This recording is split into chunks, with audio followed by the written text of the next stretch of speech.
రోటీలోకి చపాతీలోకి ఏం కర్రీ చేసుకోవాలా అని ఆలోచిస్తున్నారా? చాలా చాలా టేస్టీగా ఉన్న బర్బట్టి ఆలు అంటే బీన్స్ బంగాళదుంపలతో కర్రీ చెప్తాను. చాలా వేగం అయిపోతుంది. రోటీలోకి చపాతీలోకి చాలా సూపర్గా ఉంటుందండి ఈ కర్రీ. వేగం కూడా అయిపోతుంది, టేస్టీగా ఉంటుంది. రండి మరి ఇది ఎలా చేస్తారో చెప్తాను. హాయ్ అండి, నేను మీ విజయ. గున్ని రసోయిలో అందరికీ స్వాగతం, సుస్వాగతం. చూడండి, ఇది బర్బట్టి. చాలా లేతగా ఉన్నాయి చూడండి బర్బట్టీలు. ఇలాంటి లేతవి తీసుకోవాలి. తర్వాత దుంపలు, దీని కొందరు బీన్స్ కూడా అంటారండి, మేము బర్బట్టి అంటాము. చాలా టేస్టీగా ఉంటాయి, చాలా వేగం అయిపోతాయి. మరి రండి దీంతో ఎలా చేస్తారో చెప్తాను. ఈ బర్బట్టీలు తీసుకోవాలి. దీన్ని శుభ్రంగా కడుక్కొని చిన్న చిన్న ముక్కలుగా తరుక్కోవాలి. అలాగే దుంపలు తొక్క తీసి దాన్ని కూడా చిన్న చిన్న ముక్కలుగా తరుక్కొని పక్కన పెట్టుకోవాలి. ముందుగా ఈ బర్బట్టీలు ముక్కలు చేసుకున్నాను. ఇది ఏం చేశానంటే ఉడుకుతూ నీళ్ళల్లో ఒక మాట వేసేసి తీసేయాలి. ఇలా చేస్తే ఏమవుతుందంటే ఇందులో కస ఉంటుంది, అది పోతుంది. ఇది చాలా టేస్టీగా ఉంటుంది. అలాగే దుంపలు తరుక్కొని నీళ్ళలో వేసుకొని ఉంచుకున్నాను. కోసం ఒక ఉల్లిపాయ సన్నగా తరుక్కున్నాను. పచ్చిమిరపకాయలు, అల్లం, వెల్లుల్లి ఇవి కూడా తరుక్కోవాలి, పేస్ట్ కాదు. 2 టమాటాలు, కొంచెం కొత్తిమీర, అలాగే ఉప్పు, కారం, గరం మసాలా, పసుపు, ధనియాల పౌడరు, నూనె. ఇవే అండి కావాలి దీనికి. రండి మరి స్టార్ట్ చేద్దామా అండి. స్టవ్ ఆన్ చేసుకున్నాను, మూకుడు పెట్టుకున్నాను. అందులోని నూనె వేస్తున్నాను. 3 నుంచి 4 చెంచాలు నూనె వేసాను. ఇందాక చెప్పడం మర్చిపోయాను మీకు. ఇదిగో అందులో జీలకర్ర వేస్తున్నాను. ఎప్పుడైనా రోటీ చపాతీలోకి మనం ఆవాలు వేయనండి, ఉట్టి జీలకర్ర వేస్తాను. ఎందుకంటే జీలకర్ర చాలా బాగుంటుంది, ఆవాలు అంత బాగుండదు. ఇప్పుడు జీలకర్ర చట్పట్లాడాయి. ఇప్పుడు అందులోని ఉల్లిపాయలు, సన్నగా తరిగిన ఉల్లిపాయలు వేసాను.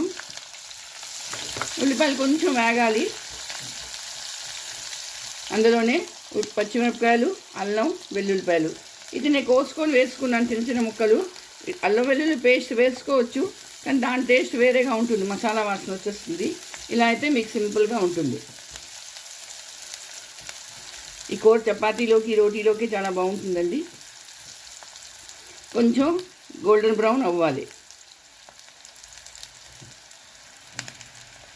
2 ఉల్లిపాయలు కొంచెం గోల్డెన్ బ్రౌన్ అయ్యాయి. ఇప్పుడు అందులోని 1/2 స్పూన్ పసుపు, 1/2 స్పూన్ కారం పౌడరు,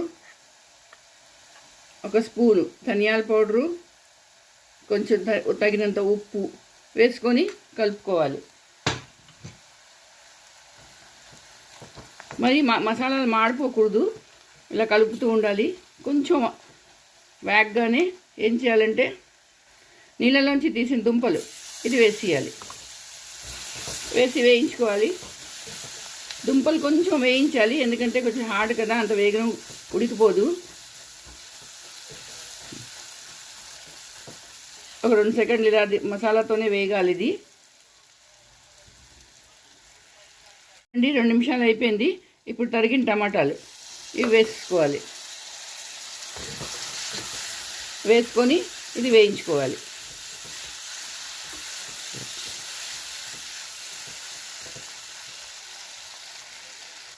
దీని మీద మూత పెట్టుకొని 2 నిమిషాలు ఇలాగా మగ్గించుకోవాలి.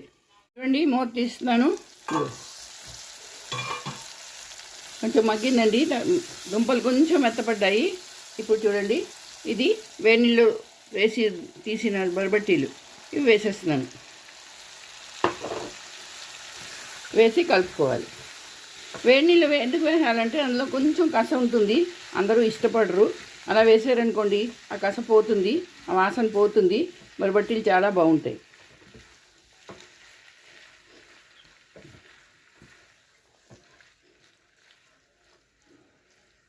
ఇలా కలుపుకోవాలి. ఇప్పుడు మీరు ఇలా మూత పెట్టుకొని కూడా మగ్గించవచ్చు, కానీ మనకు ఒకవేళ కానీ చపాతీలోకి రోటీలోకి కొంచెం గ్రేవీ కావాలి కాబట్టి కొంచెం వాటర్ వేసుకోవాలి. వేసుకొని మూత పెట్టుకొని అలా సిమ్లోని ఒక 10 నిమిషాల పాటు ఉడికించాలి.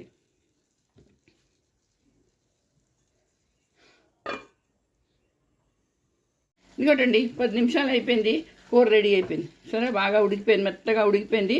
దుంపలు కూడా ఉడికిపోయి, మీకు దుంపలు ఇంకా చిన్నవి కావాలి అంటే కొంచెం చిదిపేసుకోండి, సరిపోతుంది. ఇదిగో చూడండి.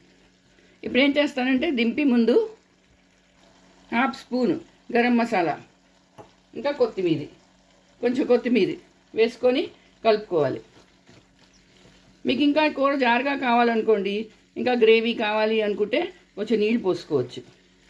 కానీ ఇలాగే బాగుంటుందండి రోటీలోకి, చపాతీలోకి. ఇదిగో చూడండి, కూర రెడీ అయిపోయింది. ఇప్పుడు దీన్ని నేను బౌల్లోకి తీసుకుంటాను. ఇదిగోటండి, super tasty aloo barbatti curry ready. Beans దుంపలు, బంగాళదుంపలతో చేసిన కర్రీ రెడీ అండి. రోటీ చపాతీలోకి చాలా బాగుంటుంది. మరి మీరు అందరూ చేసుకోండి, అందరికీ చేసి పెట్టండి. అలాగే నా వీడియోకి లైకు, షేరు, కమెంట్ చేస్తారని ఆశిస్తూ మళ్ళీ ఇంకో వీడియోతో కలుస్తాను. అంతవరకు సెలవు.